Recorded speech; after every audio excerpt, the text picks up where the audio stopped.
Ethiopian Airlines renforce sa stratégie de riposte contre le Covid-19.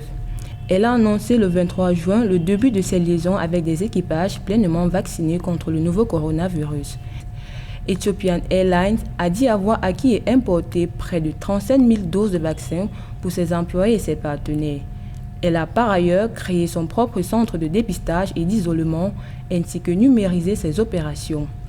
Un laboratoire de dépistage de pointe s'est ainsi ouvert à l'aéroport international Ababa Bole d'Addis Abeba pour tester les passagers quittant ou transitant par l'aérogare.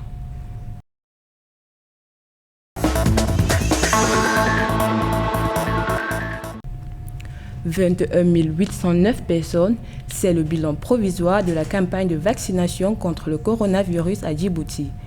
Au cours des dernières 24 heures, ce sont près de 389 personnes de plus qui ont été vaccinées. Une augmentation certes, mais le ministère de la Santé indique que ce taux demeure toujours très faible au vu des objectifs fixés. Pour atteindre les objectifs du gouvernement à 70%, les autorités ont décrété cette semaine la vaccination obligatoire pour tous les Djiboutiens et résidents étrangers âgés de 25 ans et plus.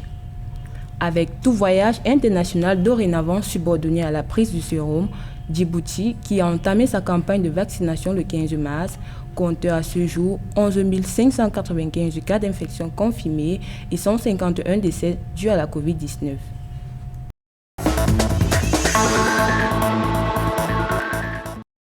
L'île Maurice entame sa troisième phase de déconfinement sanitaire imposée depuis le 10 mars par l'épidémie de nouveau coronavirus.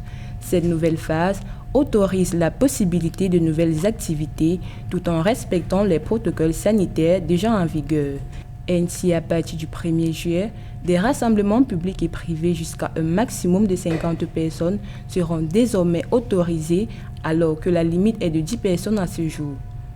Il n'y aura plus de restrictions sur les déplacements des personnes âgées et de moins de 18 ans.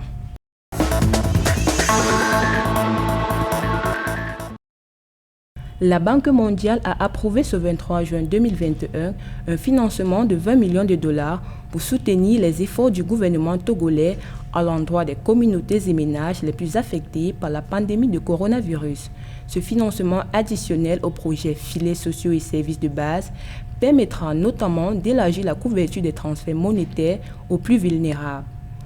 Le projet Filets sociaux et services de base a déjà bénéficié à 195 871 personnes pour un objectif initial de 130 000 personnes.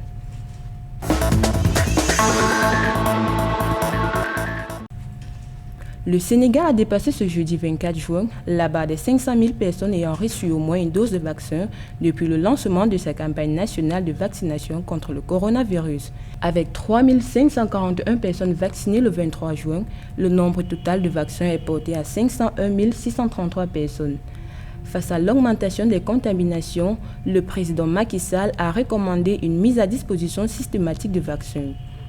Après plusieurs mois de baisse du nombre de nouvelles infections, la courbe de contamination connaît une hausse depuis une semaine. Les virologues alertent sur une éventuelle troisième vague.